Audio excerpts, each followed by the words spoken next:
ఈరోజు జరుగుతున్న ఈ ప్రత్యేక కార్యక్రమంలో ఆంధ్రప్రదేశ్లో 5,000 కోట్ల రూపాయలతోటి 29 జాతీయ రహదారి ప్రాజెక్టులకి శంకుస్థాపన మరి జాతికి అంకితం చేయడానికి ఈ సందర్భంలో విచ్చేసిన గౌరవ కేంద్ర రోడ్లు రవాణా మరియు రహదారుల మంత్రివర్యులు శ్రీ నితిన్ గడ్కరీ గారికి, గౌరవ ఆంధ్రప్రదేశ్ రాష్ట్ర ముఖ్యమంత్రి వర్యులు శ్రీ నారా చంద్రబాబు నాయుడు గారికి, గౌరవ కేంద్ర పౌర విమానయాన శాఖ మంత్రివర్యులు శ్రీ కింజరపు రామ్మోహన్ నాయుడు గారికి, గౌరవ కేంద్ర గ్రామీణాభివృద్ధి మరియు సమాచార శాఖ సహాయ మంత్రివర్యులు శ్రీ పెమ్మసాని చంద్రశేఖర్ గారికి, గౌరవ కేంద్ర భారీ పరిశ్రమల మరియు ఉక్కు శాఖ సహాయ మంత్రివర్యులు శ్రీ భూపతిరాజు శ్రీనివాసవర్మ గారికి, గౌరవ ఆంధ్రప్రదేశ్ రాష్ట్ర రహదారుల భవనాలు మరియు మౌలిక వసతుల పెట్టుబడుల శాఖ మంత్రివర్యులు శ్రీ బీసీ జనార్దన్ రెడ్డి గారికి, ఆరోగ్య వైద్య శాఖ మంత్రి శ్రీ సత్యకుమార్ యాదవ్ గారికి, మేడం గౌరవ పార్లమెంట్ సభ్యులు శ్రీ దగ్గుపాటి పురంధేశ్వరి గారికి, అలాగే మిగతా గౌరవ పార్లమెంటేరియన్స్ అందరికీ,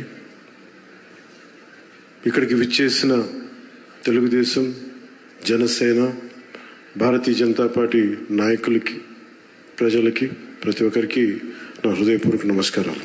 ఈరోజు జరుగుతున్నది కేవలం రోడ్లు వేయడం మాత్రమే కాదు, ఇది మన భారత్ అభివృద్ధికి, ఐక్యతకి, మెరుగైన భవిష్యత్తుకి చాలా బలమైన పునాది. ఈ దేశ ప్రగతికి, పురోగతికి చిహ్నాలు రవాణా మార్గాలు. దీనిని ఏ ఆర్థికవేత్తలైనా అంగీకరిస్తారు. 1999లో భారతదేశానికి గోల్డెన్ క్వార్టర్లేటరల్ ప్రాజెక్టుతో రహదారుల దశను మార్చాలనే ఒక గొప్ప ఆలోచన చేసిన ఘనత నాటి ఎన్డీఏ ప్రభుత్వానికి. దార్శనికులు, భారతరత్న శ్రీ అటల్ బిహారీ వాజ్పేయి గారికి మానసపుత్రికగా మొదలైన గోల్డెన్ క్వార్టర్లేటరల్ ప్రాజెక్టు దేశ రహదారుల దిశనే మార్చిన గొప్ప ముందడు.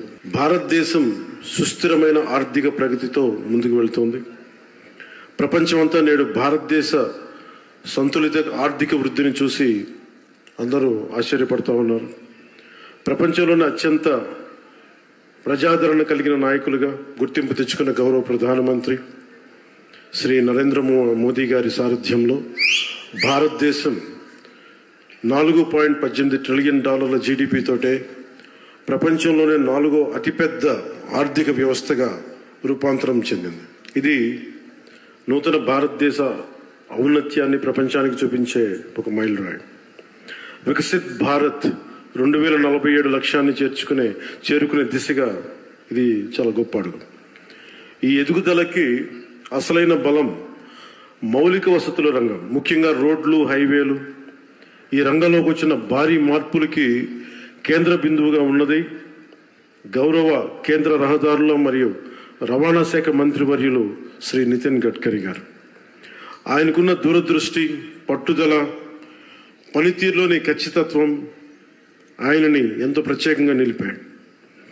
2014లో దేశంలో జాతీయ రహదారులు 91,000 కిలోమీటర్లు ఉండగా ఇప్పుడు అది 1,46,000 కిలోమీటర్లకి పెరిగాయి. రహదారి నిర్మాణ వేగం రోజుకి ఒకప్పుడు 11.5 కిలోమీటర్లు ఉంటాయి. ఈ రోజున అది రోజుకి సుమారు 34 కిలోమీటర్లు చేరింది అంటే అది గడ్కరీ గారి ఘనత, ఆయన లీడర్షిప్ ఎబిలిటీ. నిర్మాణ వేగం 3 రెట్లు పెరిగింది. అలాగే మౌలిక వస్తువుల రంగానికి కేటాయించిన బడ్జెట్ని సుమారు 6 రెట్లు పెరిగింది. Atal tunnel, Delhi Mumbai expressway, Chardham highway ఇలాంటివన్నీ గొప్ప ప్రాజెక్టులు ఆయన నేతృత్వంలోనే పూర్తయ్యాయి. Shri Gadkari ji is therefore seen as a symbol of India's infrastructure renaissance and is rightly known as the highwayman of India. మన రాష్ట్రం కూడా అభివృద్ధి దిశగా పరుగులు పెడుతోంది. గౌరవ ముఖ్యమంత్రి శ్రీ నారా చంద్రబాబు నాయుడు గారి నాయకత్వంలో మన ప్రభుత్వం మొదటి రోజు నుండి అభివృద్ధిపైన దృష్టి పెట్టింది. గత ప్రభుత్వానికి కేంద్రం నుండి సహాయం వచ్చిన రహదారి అభివృద్ధిపై సరైన శ్రద్ధ చూపలేకపోయారు. కానీ ఇప్పుడు ఎన్డీఏ కూటమి ప్రభుత్వం స్పష్టమైన లక్ష్యంతో పూర్తి కర్తవ్య బద్ధతతో పనిచేస్తుంది. అలాగే జాతీయ రహదారుల నిర్మాణం తరహాలోనే మన రాష్ట్రంలో అడవి తల్లి బాట పేరిట గిరిజన ప్రాంతాల్లో రవాణా సదుపాయాలు కల్పించేందుకు కొండ రహదారుల నిర్మాణాన్ని కూడా ప్రారంభించాం. దీనికి మనందరం కూడా చాలా మనస్ఫూర్తిగా ప్రధానమంత్రి గారికి కృతజ్ఞతలు చెప్పుకోవాలి. పిఎం జన్మన్ ప్రధానమంత్రి జనజాతి ఆదివాసీ న్యాయ మహా అభియాన్ కింద అది ఓట్లు పడే దారులు కాదు, 1,00,000 మందికో 25,000 మందికో ఉపయోగపడే రోడ్లు కాదు, కానీ అభివృద్ధి పదంలో అందరూ బాగుండాలి, అందరూ దీంట్లో భాగస్వామ్యం తీసుకోవాలి అని ఒక సదుద్దేశంతో ఈ పిఎం జన్మన్ కింద ప్రధానమంత్రి గారు దగ్గర నుంచి పిఎం జన్మన్ పథకం కింద కేంద్ర ప్రభుత్వం నుంచి 550 కోట్ల రూపాయలు మనకు వస్తే 50 కోట్ల రూపాయలు మన ఆంధ్రప్రదేశ్ నుంచి, నరేగా నుంచి దాదాపు 500 కోట్ల రూపాయలతోటి ఈ రోజున అడవి తల్లి బాటని స్వాతంత్రం వచ్చినప్పటి నుంచి కూడా రహదారులు వేయని గ్రామాలకి ఈ రోజున డోలీ మోతలతోటి ఇబ్బందులు పడుతున్న ఆ పరిస్థితిని తొలగిస్తూ రవాణా లేని ఏజెన్సీ గ్రామాలని రోడ్లతో కలుపుతున్నాం. దీనికి ప్రత్యేకంగా గౌరవ ముఖ్యమంత్రి శ్రీ నారా చంద్రబాబు నాయుడు గారికి కృతజ్ఞతలు తెలుపుకోవాలి. వారికి ఒకటే తెలియజేశాను, ఈ డోలీ మోతలు చాలా ఇబ్బందులు ఉన్నాయి సార్, కనీసం మనకున్న ఈ ఆర్థిక ఇబ్బందుల్లో కనీసం మీరు ఒక 50 కోట్లు కానీ రిలీజ్ చేయగలిగితే కనీసం కొన్ని గ్రామాలకైనా మనం చేయొచ్చు అంటే చాలా పెద్ద మనసుతోటి ఆ రోజున ఆయన ఆ 50 కోట్లు విడుదల ఈ రోజున దాదాపు మనం 1000 కోట్లుకి రోడ్లు వేయగలిగే స్థాయిలో ఉన్నాం. అందుకే మనస్ఫూర్తిగా మన ముఖ్యమంత్రి గారికి నా ధన్యవాదాలు తెలుపుతా ఉన్నాను. అలాగే ఇప్పుడు మనం ఈ రహదారులు కేవలం ప్రయాణ సౌలభ్యం కోసం మాత్రమే కాకుండా ఎకో టూరిజం అభివృద్ధికి, యువతకి ఉపాధి అవకాశాలకి మార్గం వేస్తున్నాయి. ప్రకృతి సౌందర్యాన్ని కాపాడుతూ నిర్మించిన ఈ మార్గాలు మన రాష్ట్ర అభివృద్ధికి గర్వకారణంగా నిలుస్తున్నాయి. ప్రాజెక్టులు పర్యావరణ సమతుల్యతకు భంగం కలగకుండా ముందుకు సాగేందుకు అటవీ అనుమతులతోనే అత్యంత జాగ్రత్తతో ప్రణాళికలు రూపొందిస్తూ కొనసాగిస్తున్నాం. మోదీ గారి దృష్టి, గడ్కరీ గారి కృషి, గౌరవ ముఖ్యమంత్రి చంద్రబాబు గారి సంకల్పంతో ఈ ముగ్గురి నేతృత్వంలో మన రాష్ట్రం, మన దేశం అన్ని రంగాల్లో పరిగెడుతుంది. అభివృద్ధిపై ప్రతి ఒక్కరు కూడా ఈ భాగస్వామ్యంలో మీరు చేరాలి, అన్ని ప్రాంతాలు అభివృద్ధి చెందాలనేదే మన లక్ష్యం. ఈ మంచి రోడ్ల వల్ల సరికొత్త పరిశ్రమలు, ఉత్పత్తి యూనిట్లు, IT industry, electronic, logistic hubs, food processing parks రాష్ట్రంలోకి వస్తాయి. ఇది రాష్ట్ర ఆర్థిక వ్యవస్థని బలంగా చేయడంతో పాటు దేశ ప్రగతికి మరియు దేశ జీడిపి వృద్ధికి మన వంతు కృషిని అందించడమే లక్ష్యం. ఇవి భారతీయుల ఐక్యతని, సమగ్రతని ప్రతిబింబిస్తాయి.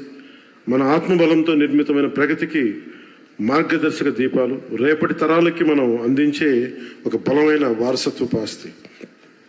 ఈ సందర్భంలో నేను మీ అందరినీ ఒకటే కోరుకుంటా ఉన్నాను. గత ప్రభుత్వాన్ని చూశారు, కూల్చివేతలతో మొదలైన ప్రభుత్వం, రోడ్లు వేయని ప్రభుత్వం, కనీసం రహదారుల్లో గుంతలు పూడ్చని ప్రభుత్వం. కానీ ఈ రోజున మన ఇన్ని ప్రతి ఊర్లో కూడా ఊరికి మధ్య గుంతలు పూడ్చడంతో పాటు రహదారులు నిర్మిస్తూ ఉన్నాం. హైవేలు ఈ రోజున గడ్కరీ గారి ఆశీస్సులతో మనం ప్రారంభిస్తూ ఉన్నాం. వీటన్నిటికి కూడా మనకు కావాల్సింది కనీసం ఒక 15 సంవత్సరాలు ఈ కూటమి చాలా బలంగా ఉండాలి. వాళ్ళు ఎన్నో రకాలుగా ఈ కూటమి ఐక్యతని దెబ్బతీయడానికి ప్రయత్నం చేస్తూ ఉంటారు. వీటన్నిటిని మనం కొంచెం జాగ్రత్తగా ఉండాలి, ఎరుగుతూ ఉండాలి.